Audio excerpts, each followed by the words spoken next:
네, 이번 6.3 지방선거의 최종 사전투표율은 23.51%로 나타나면서 역대 최고치로 보였습니다. 이런 가운데 민심을 잡으려는 정치권의 행보도 분주했던 하루였는데요. 네, 관련해서 두 분과 함께 이야기 나눠보겠습니다. 김만흠 전 국회 입법조사처장, 장성우 전 건국대 행정대학원장 나와 있습니다. 어서 오십시오. 네, 안녕하세요. 일단 이 점을 좀 물어봐야 될 것 같은데 오늘 사전투표들을 하셨는지 우리 박민서 앵커 했어요?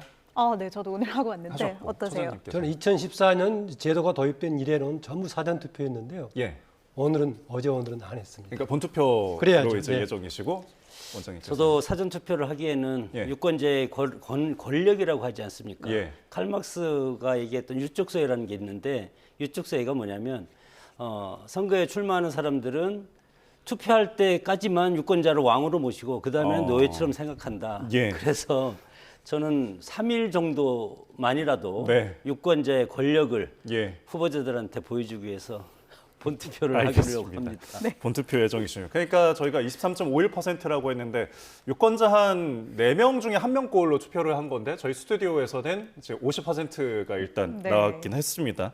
자, 어쨌든 지방선거와 지금 이렇게 비교했을 때 최고치잖아요. 높은 수치를 보였는데 여기에 대해서 좀 어떤 의미 두십니까? 네, 이거 자체만 놓고 보면 역대 지금 최고라고 하겠는데요. 사전 투표의 성격이 그동안에 바뀌어 왔습니다. 맨 처음 사전 투표가 도입이 됐던 2014년 당시에는 전체 투표에서 사전 투표가 차지하는 비율이 11.5% 정도에 불과했습니다. 예. 근데 아시다시피 그런데 지난 4년 전 지방선거 때는 전체 투표의 40%가량이 사전투표 차지했단 말이죠. 그래서 그 비율로 전체 투표가 증가하지 않는 것이기 때문에 네. 그렇습니다. 그래서 어떤 면에서는 그동안의 사전투표가 전체 투표율에서 차지하는 비율이 증가하는 추세로 그동안에 이번에 증가했기 때문에 꼭 투표율이 높을 수는 없다라고 보고요. 다만 지난 4년 전의 투표율이 역대 투표율 중에 사실상은 가장 낮았습니다. 네. 2002년에 물론 48.몇% 있긴 했습니다. 그러나 당시에는 월드컵 분위기가 섞여 있었고 또 사전 투표가 없을 때였습니다. 그거 빼놓고는 50몇 %가 나왔던 지난 4년 전에 워낙 낮았기 때문에 그보다는 높게 나오겠지만은 23몇 % 나왔다고 해서 전체 투표율이 높게 기대하기는 좀 그런 기준은 안 된다 이렇게 예. 말씀드리겠습니다. 네, 그래도 이 선관위의 조사를 보면요. 반드시 투표하겠다는 응답자도 상당히 좀 높았는데 78%가 나왔거든요. 이 선거 투표, 이 사전 투표 특히 열기가 좀 높은데 어떻게 보세요? 선거 전에는 뭐 좀 전에 제가 말씀드렸듯이 유권자의 힘을 발휘하고 싶은 의지가 상당히 강하기 때문에 반드시 투표할 거야. 정치인들 내 손으로 혼낼 거야.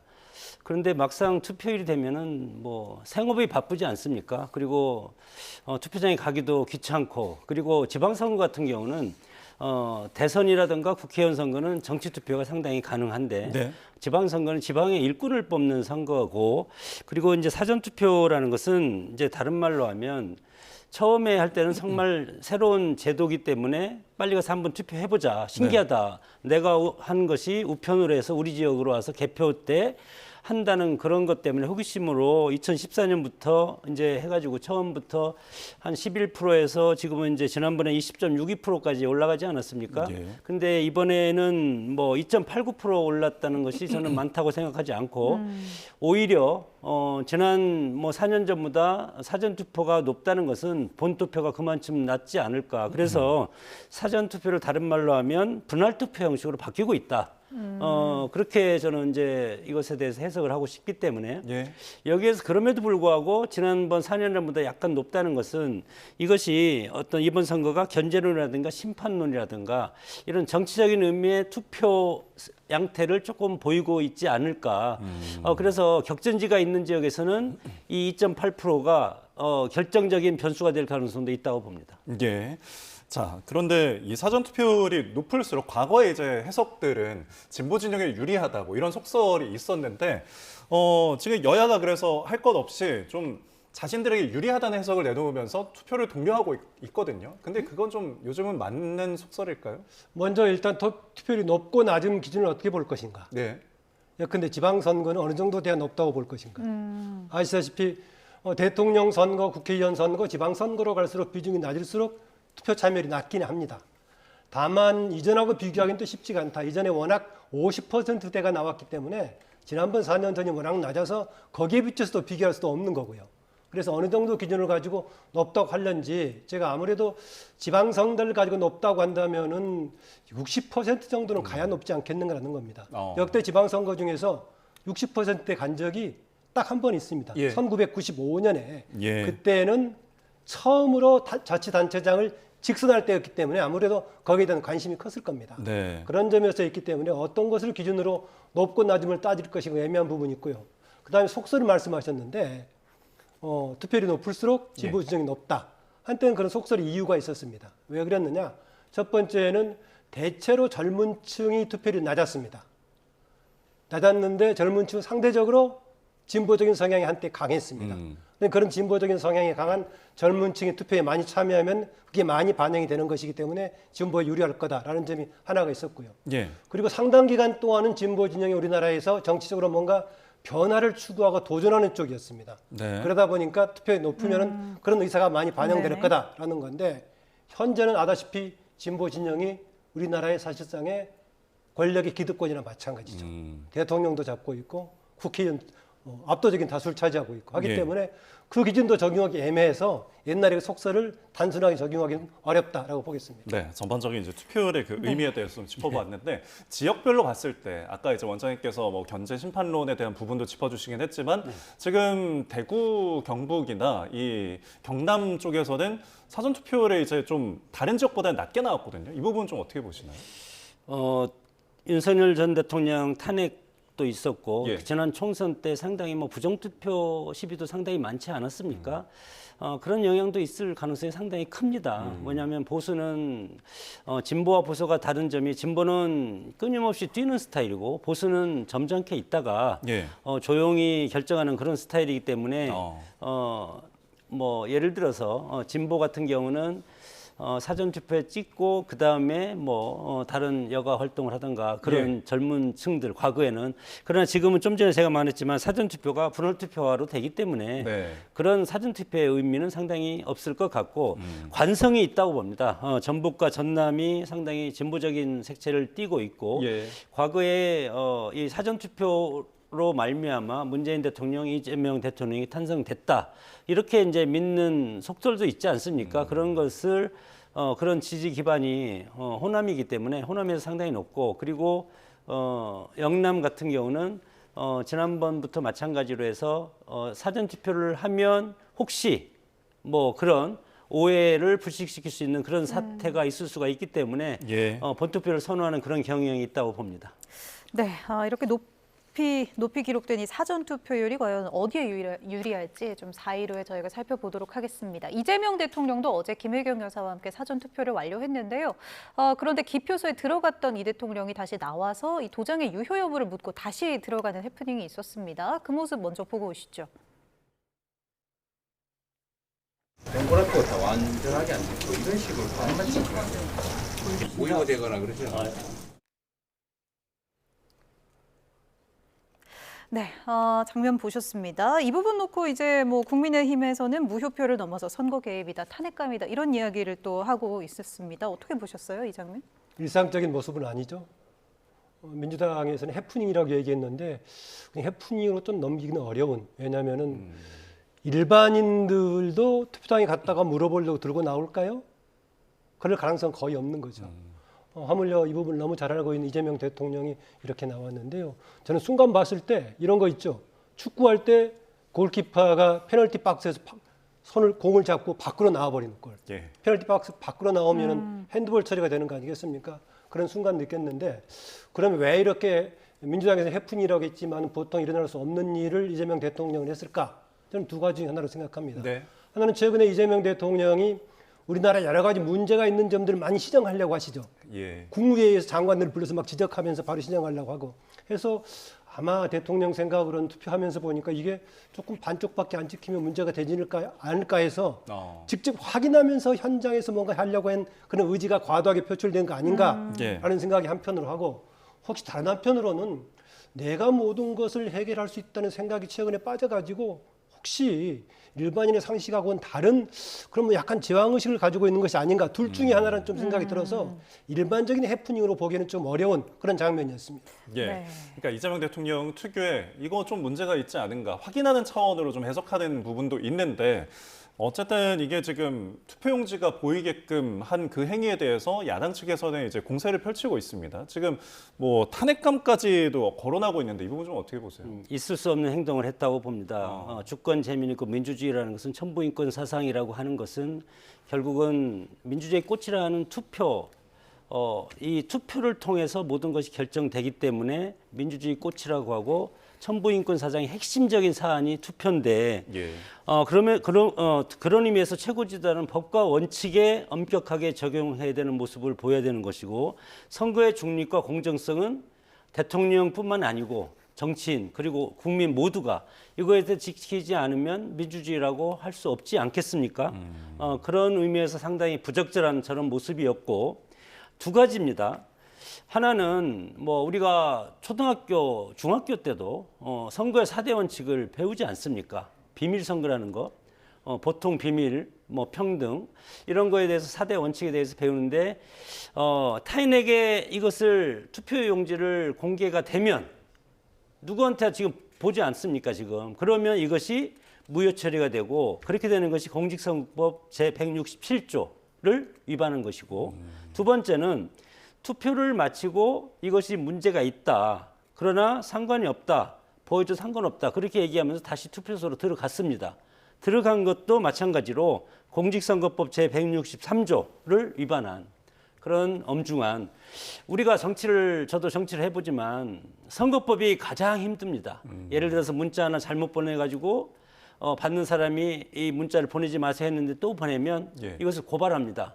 그러면 그거에 대해 선관위에 가서 3시간, 4시간 조사를 받습니다. 그만큼 선거법은 상당히 예. 유중한 것은 그만큼 이 선거가 민주주의의 꽃이기 때문에 그렇고 대통령께서 너무 이것에 대해서 대통령이라는 개혁에 너무 치중하다 보니까 뭐 우리 교수님께서 말씀하셨지만 이것도 그렇게 지적을 해서 고칠 수 있을지 착각을 하지 않았나 그런 생각이 듭니다. 알겠습니다. 네. 아까 이제 일반적이지는 않다고 보셨잖아요. 네. 이 부분 이제 뭐 방금 말씀하신 것처럼 국민의힘 장동혁 대표도 이 대통령을 경찰에 고발하기도 했고요. 이 부분 이제 뭐 법적으로는 실제로 좀 문제가 될 소지가 있을까요? 어떻게 일단 보세요? 선관위에서는 뭐 문제가 안 된다고 얘기했으니까 네. 법적으로 따져봐야 될 겁니다. 어쨌든 간에 저는 적절한 행동이었다는 판단하지 않습니다. 문제가 있는 행동이었다. 다만 위법성 여부는 좀 정밀하게 따져볼 부분이기 때문에 이후에 일단 고발 조치를 했기 때문에 법적으로 아마 따지게 될 겁니다. 알겠습니다. 네. 자, 예기치 않은 논란을 이렇게 부른 이재명 대통령 오늘 SNS를 통해서 사전투표를 독려하기도 했는데요.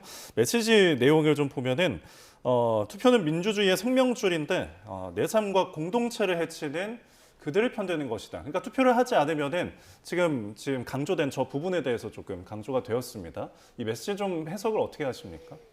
글쎄 대통령이 상당히 지금 조급한 부분이 있고 뭐 지금 선거에 개입한다고도 얘기할 수가 있지 않겠습니까? 투표 포기하지 말라. 투표를 네. 독려하는 것은 누구나 할 수 있는 겁니다. 뭐 저희 뭐 위원장이라든가 정치인뿐만 아니고 일반인도 선거 기간에 투표 독려는 할 수 있습니다. 선거 당일 날도 투표하러 가세요. 이렇게 얘기할 수 있는 겁니다. 네. 그럼에도 불구하고 내 삶과 공동체를 해치는 그들을 편드는 것. 그들이 누굽니까? 이재명 대통령은 어느 당 소속입니까? 민주당 소속이지 않습니까? 그럼 민주당 소속의 이재명 대통령이 내 삶과 공동체를 해치는 그들을 편드는 것. 이것을 혹시 국민의 후보라고 얘기한 것인가? 그것은 해석하는 사람에 따라 다르기 때문에 저렇게 해석할 여지가 있는 것을 X를 통해서 공개한다는 것은 상당히 저는 부적절한 표현이라고 생각이 듭니다. 네, 그러니까 네. 투표를 하지 않는 것에 대한 이제 독려 차원에서 이야기를 한 것인데 그들이라는 걸 좀 어떻게 해석을 하십니까? 네, 이재명 대통령이 그들이라고 했을 때 유권자들이 어느 쪽으로 인식할까? 그것은 유권자들 판단에 맡기겠습니다. 다만요, 이번에 우리가 지방선거를 얘기하고 아까 장 교수께서도 지방살림살이 얘기했는데요. 여야당의 지금 선거 캠페인을 보세요.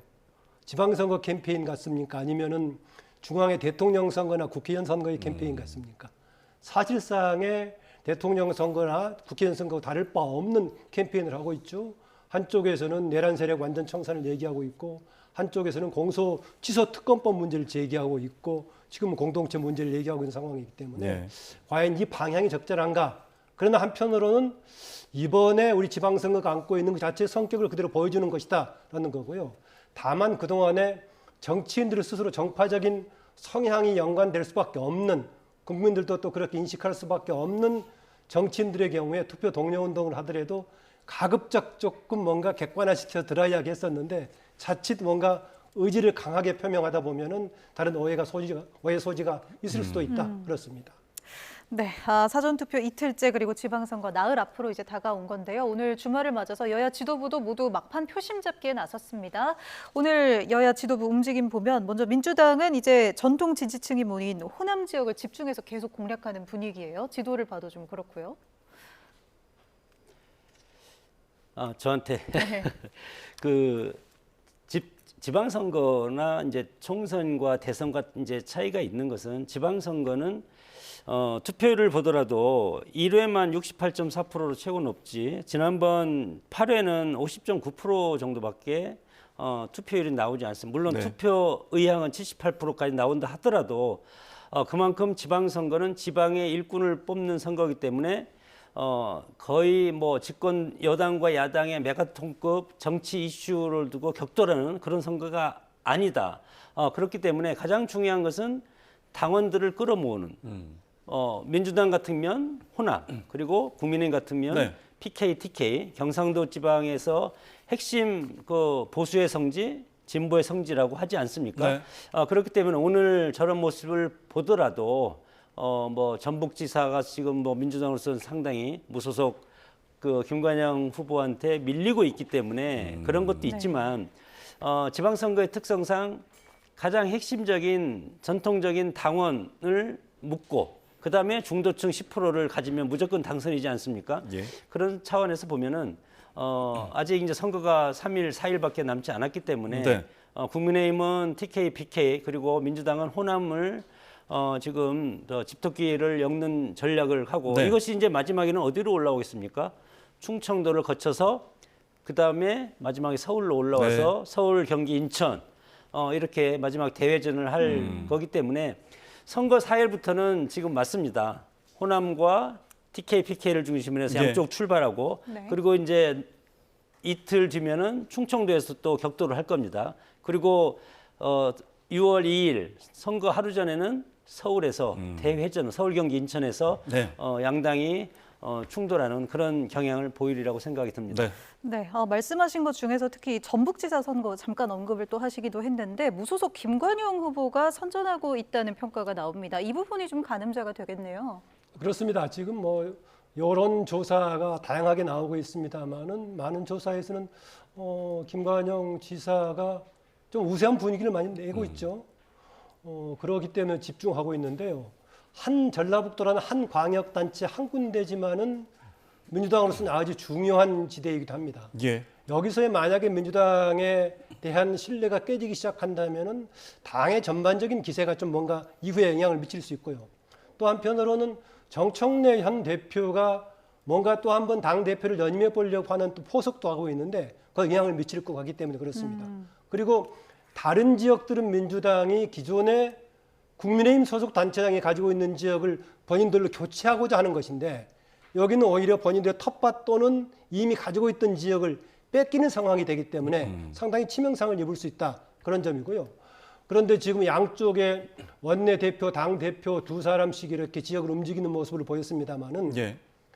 지역에 뭔가 단합을 동원한다는 차원 의미가 있지만은 예. 과거의 당대표들처럼 그 대표들이 갔을 때 지역에 뭔가 중도를 끌어내고 하는 인기가 있는 사람들이냐? 좀 그것이 아니라는 점에 특이한 국면이긴 합니다. 여당도 마찬가지, 야당도 마찬가지고 예. 당 대표들이 갔을 때 뭔가 새로운 지지를 막 끌어내고 그런 인기 있는 사람이냐? 좀 그건 아닌 것 같아서 일단 현재의 양쪽 지도부의 움직임은 그런 뭔가 새로운 지지를 끌어내는 쪽보다는 지지 세력을 결집시키는 그런 정도를 노린다. 저는 그렇게 봅니다. 네. 그러니까 지도부들이 움직이는 게 텃밭 다지기를 위해서 지금 움직임을 보이고 있는데 국민의힘 같은 경우에는 이원화로 움직이고 있는데 장동혁 대표가 이제 강원도 찾아서 김진태 후보랑 합동 유세를 했는데 송원석 대표 원내대표는 대구에서 또 보수 지지층 결집을 했어요. 그러니까 결국은 근데 선거에서 이기려면 중도층까지 이제 그 여세가 가야 되잖아요. 이 부분은 좀 약할 수도 있다는 평가인데요. 약할 수 있는 것이 아니고 뭐 지금 뭐 보수는 보수들이 결집을 하고 있고 예. 진보는 진보대로 결집을 하고 있다고 봅니다. 그래서 보수와 진보를 합치면 50% 된다는 것이고 거기에서 투표율이 제가 보기에는 55% 전후로 결정이 될 가능성이 큰데 예. 그러면 중도층 5%를 가지고 지금 싸움이기 때문에 쌍끌이 전략을 하는 겁니다. 지금 송원석 원내대표는 사전투표도 본인의 지역구인 경북 김천에서 했고 예. 장동혁 대표는 본투표를 하겠다는 것 아닙니까? 이런 것들이 원내대표와 장동혁 대표 쌍끌이 전략을 지금 펴고 있는 것이고 민주당도 똑같은 방향으로 가고 있다고 봅니다. 여기에 내재되고 있는 것은 이번 지방선거가 정말 지역의 일꾼을 뽑는 선거뿐만이 아니고 가장 중요한 것은 저는 당내 여러 가지 차기 총선과 대선을 향한 차기의 당내 파워 게임이 이제 이미 시작되었고 국민의힘 훨씬 더 일찍 이것이 시작되었고 예. 지금 민주당은 지금 전북지사를 필두로 해서 지방선거 끝나면 본격적으로 정청래 대표라든가 그리고 이재명 대통령계라든가 아니면 문재인계 이렇게 해서 3자 구도로 재편될 가능성이 상당히 크기 때문에 이번 지방선거를 마무리하면서 민주당도 당대표 선거가 있지 않습니까? 그렇기 때문에 당의 노선과 방향에 대해서 그리고 지도 체제에 대해서 상당하게 치열하게 지방선거가 끝나면 예. 정말 시끄러울 정도로 당내 파업게임이 진행될 가능성이 상당히 크다고 보고 지금은 오히려 이 선거 국면이기 때문에 그런 것이 숨어 있지만 예. 그 내면한 여러 가지 현상을 보면은 그 밑을 쳐다보면 지방선거 이후에 국민의힘은 국민의대로 그리고 민주당은 민주당대로 치열하게 내부 전쟁이 예. 일어날 가능성이 커졌다고 봅니다. 네, 이렇게 텃밭에서부터 모아가는 양당 상황 살펴봤고요. 이제 격전지 얘기를 좀 해보겠습니다. 최대 격전지로 꼽히는 서울시장 선거인데요. 사전투표 전날 TV토론에서도 이제 격돌을 했다가 또 이어서 계속해서 양측이 좀 공방을 벌이고 있습니다. 특히 정원호 후보 측은 안전 문제에 대해서 계속 공세하고 있고 오세훈 후보를 향해서 댓글팀 운영 의혹에 대해서도 답하라며 고발까지 진행한 상황인데요. 이 상황 좀 짚어보고 이야기 좀 들어보겠습니다. 네, 안전 문제는 처음엔 이제 지하철 문제 관련해서 이 철근 문제 제기했다가 논란이 됐는데 서서문 또 철거 작업의 붕괴까지 일어나서 문제를 제기하고 있는 상황입니다. 이것은 서로 좀 주고받고 있는 상황입니다. 지금 지지도가 나오는데요. 지금 최근에 근래에 가까우면서 발표가 허용된 27일까지 조사를 보면은 대체로는 지금 화면에 나오고 있는 저 조사 하나만 지금 오세훈 후보하고 동률로 나오고 있고요. 예. 대체로는 오세훈 후보가 뒤에서 따라가는 그런 추격하는 양상이 있습니다. 네. 그 나머지 기간 동안에 추격하는 양상이 계속될지 또 실제로는 여론조사하고 투표하고 달리 나올지 좀 이런 게 변수가 되긴 하겠습니다.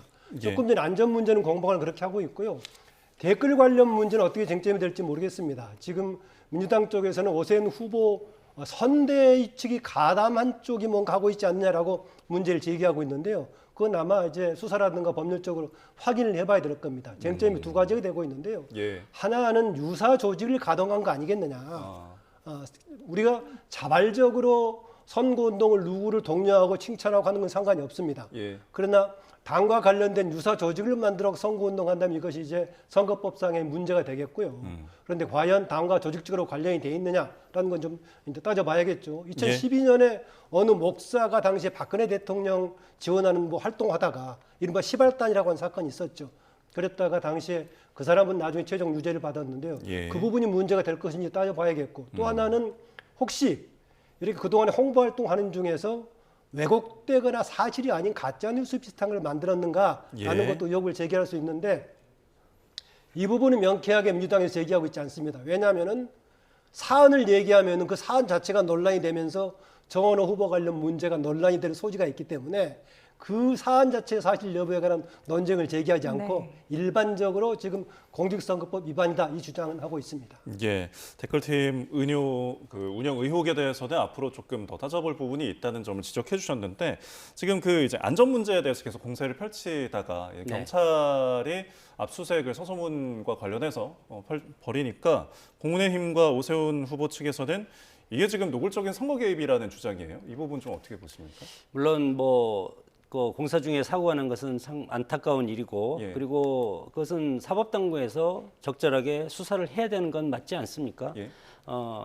그럼에도 불구하고 선거 되면은 검찰이라든가 경찰에서 수사라든가 이런 것을 잠시 미루고 지금 선거가 지금 4일밖에 남지 않지 않았습니까? 예. 그러니까 5일, 6일 전에 이재명 대통령이 이거에 대해서 철저하게 수사해서 조치하라 이런 지시를 하지 않았습니까? 그거와 맞물려서 바로 경찰에서 이거에 대해서 압수수색을 이제 청구해서 압수수색해서 오세훈 시장 입장에서는 쓰레기통까지 다 가져가라 그런 식으로 사실은 억울하다는 그런 심정으로 얘기를 한 겁니다. 네. 그래서 선거가 아주 코앞에 닥쳐 있는데 이거에 대해서 수사를 하면 과연 그러면 이것에 대해서 유권자들이 어떻게 생각할 것인가. 오세훈 캠프 입장에서는 이것이 불공정하다는 겁니다. 예. 선거가 끝나고 조사해도 충분히 될 것을 물론 인명사고가 있었기 때문에 위증한 건 맞습니다. 그리고 최근에 인명사고와 관련해서 이재명 대통령이 강한 어조로 이거에 대해서 비판하고 대책을 강구하고 그것은 어느 정권이나 마찬가지인데 그럼에도 불구하고 이것을 압수수색까지 할 필요가 있었는가 그런 예. 이제 비판적인 여론과 국민의힘에서도 그런 것에 대해 상당히 지금 비판하고 있지 않습니까? 그리고 댓글 문제도 마찬가지로 네. 서울시장 캠프라든가 아니면 대선 캠프도 보면은 캠프 이외의 사람들이 서로 막 몰려듭니다. 그래서 자기가 이것을 하겠다, 저거를 하겠다가 그런 역할을 이제 해서 캠프 본진에서는 그것을 이제 모르는 경우가 있기 때문에 예. 이런 것도 선거가 끝난 다음에 여러 가지 고발이 된다면 그 고발에 따른 조사는 필요하지 않겠습니까? 그것은 선거 뒤에 밝혀질 일이라고 봅니다. 당시에 그 시발단철 2012년 관련 경우는요. 예. 그 목사는 최종 유죄를 받았습니다. 아, 예. 10개월의 집행유예까지 받았는데 그게 이제 정당 후보 쪽 관련이 있느냐 이 부분은 무죄를 받았습니다. 당사자는 뭔가 선거법 위반의 소지가 있어서 처벌을 받았던 네, 것이고 개인적인 문제는 있었지만 네, 네, 그렇습니다. 당과는 약간 없는 것으로 그렇게 네. 결론이 났었죠. 네, 서울에 이어서 또 다른 격전지죠. 대구로 좀 넘어가 보도록 하겠습니다. 이 대구시장 선거의 경우에는 박근혜 전 대통령의 지원이 좀 효과가 있을 거라는 분석도 많이 나왔거든요. 이 부분에 대해서 또 두 분 의견 궁금한데요. 먼저 좀 들어보겠습니다. 민주당에서는 이것에 대해서 탄핵을 당한 대통령 이렇게 언제까지 내란 프레임을 씌우겠습니까? 우리가 프로파간다라고 선거 전략에 보면은 태극기를 이용하고 물건을 이용하고 그리고 가장 핵심적인 것이 유명인 연예인도 유세에 많이 오지 않습니까? 예. 그리고 당에 있어서는 전직 대통령이 와서 격려를 해주면 상당히 표의 결집 그리고 그동안에 박근혜 전 대통령을 지지하던 당원들이 환호하는 것은 분명합니다. 그것이 이제 정치의 이제 생리인데 그런 차원에서 지금 하고 있는데 민주당이 상당히 이제 비판하고 있지 않습니까? 박근혜 전 대통령, 이명박 대통령 지금 오세훈 시장을 돕고 대구에 부산에 내려가고 그런 것은 교수라든가 선생님이 자기 제자를 격려하는 것은 인지상정이고 그리고 박근혜 대통령이 돕는 분들은 다 대통령 시절에 정치할 때 그 밑에서 같이 도왔던 분들을 지금 돕고 있지 않습니까? 예. 그것은 어떤 정치, 인간의 어떤 도리상 가서 나와 같이 정치했던 사람이 내 뜻과 같이 앞으로 잘 됐으면 좋겠다는 그런 모습으로 가는 것이라고 생각이 들고 예. 저거와 비교해서 그러면 이재명 대통령도 지금 여러 가지 시장 방문 열심히 하고 있지 않습니까? 과거에 윤석열 전 대통령이 시장 방문할 때 얼마나 민주당이 비판을 많이 했습니까? 그러나 지금 이재명 대통령도 시장 방문 열심히 하고 있고 예. 현직 대통령과 또 저렇게 하는데 전직 대통령 저 정도 하는 걸 가지고 내란 프레임을 엮는 것은 문제가 있다고 봅니다.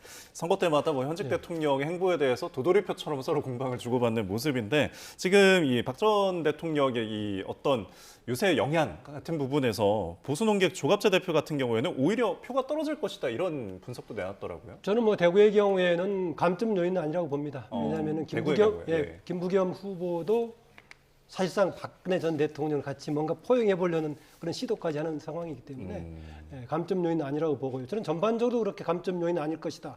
어떤 면에서 그러냐? 이게 그 박근혜 전 대통령 나오기 전에는 이 전 대통령은 주로 국민의힘은 누구하고 연결시켰느냐?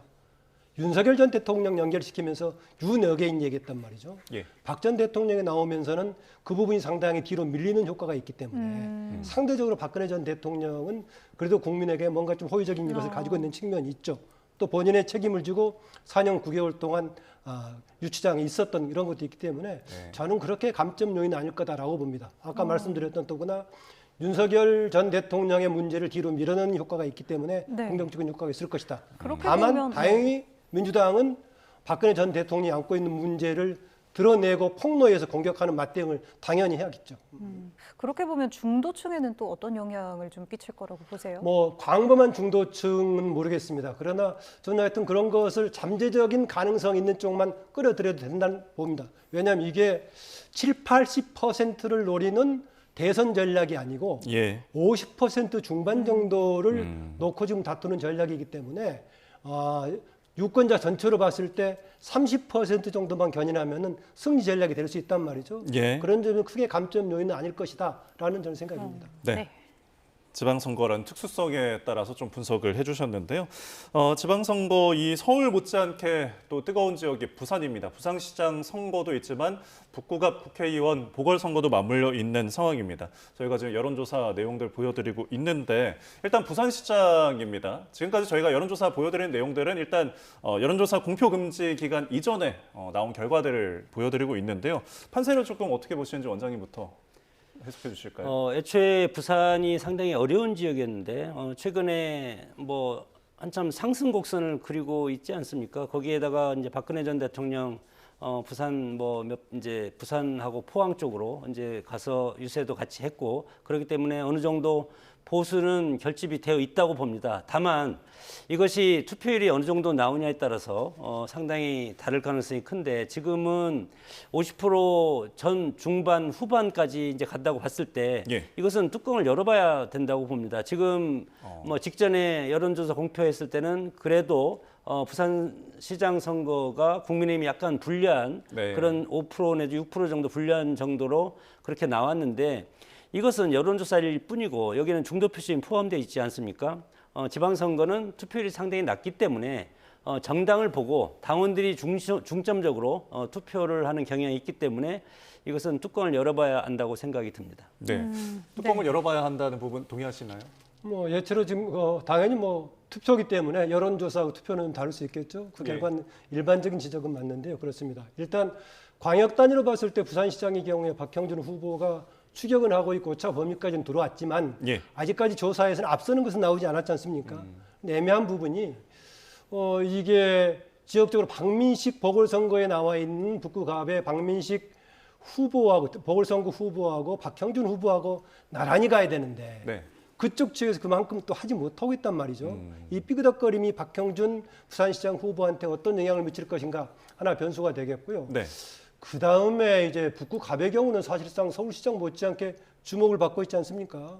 여야 관계에다가 또 새로 무소속으로 나온 한동훈 후보가 나오고 있고요. 최근 조사에서는 대체적으로 뭔가 좀 오차 범위라고 하더라도 대체로 한동훈 후보가 뭔가 주도하는 그런 분위기로 가고 있어서 일반적인 평가들은 그 가능성을 좀 높게 보고 있는 그런 상황입니다. 그런데 여기에 주목하고 있는 것은 이 결과에 따라서 야권뿐만이 아니라 네. 심지어는 후반기 정계구도 전반 자체에 상당히 영향을 미칠 거다라는 점에서 아마 사람들이 주목하고 있는 것 같습니다. 당장은 만약 여기서 그대로 박민식 후보가 간다면은 뭐 이제 현상 유지가 되는 경향이 있겠고 또 네. 하나 하정우 후보가 된다면 문제가 없겠지만은 청와대에서 AI 수석까지 빼가지고 거기 보냈는데 저기서 지게 된다라면은 타격을 받겠죠. 반면에 한동훈 후보가 된다고 했을 경우에는 뭔가 지금 당 밖에서 무소속으로 남았는데 야권 재편에 뭔가 주도권을 가질 수 있는 그런 상황이 돼서 한 지역구의 보궐선거 못지않게 상당히 조금 결과에 따라서 여러 가지 영향을 미칠 수 있다라고 봅니다. 네. 이 민주당에서는 말씀하신 것처럼 이 두 후보의 시너지를 좀 기대하는 분위기였고요. 이명박 전 대통령이 부산을 방문한다는 이야기도 나오고 있었는데 마지막으로 이 부분만 좀 짧게 들을게요. 이 부분 뭐 시너지 좀 어떻게 보세요? 그것도 마찬가지입니다. 뭐 박형준 전 청와대 정무수석이었지 않습니까? 예. 이명박 대통령 때 그런 인연으로 가는 거지. 뭐 본격적으로 부산에서 부산시장을 물론 일정 부분 도움이 될 수도 있습니다. 그럼에도 불구하고 정치 도의상 가는 것이다. 서울도 마찬가지로 오세훈 서울시장을 만난 것은 청계천과 관련해서 그리고 오세훈 시장이 한강을 중점으로 해서 한강 르네상스를 앞으로 열겠다고 말하지 않았습니까? 그렇기 때문에 그런 여러 가지 사업의 프로젝트의 일관성이 있고 그리고 부산 같은 경우는 정무수석을 했기 때문에 그런 연구로 부산을 방문하는 것이라고 생각이 들고 예. 물론 국민의힘에 이 배출한 대통령이기 때문에 국민의힘 후보 부산시장이 됐으면 좋겠다는 그런 정치적인 메시지는 당연히 갖고 가는 겁니다. 예. 이제 보수 전직 대통령들의 이번 선거의 영향성에 대해서 잠시 저희가 좀 짚어봤습니다. 저희 지금까지 김마듬 전 국회 입법조사처장, 장성호 전 건국대 행정대학원장 두 분과 함께 짚어봤습니다. 고맙습니다. 고맙습니다.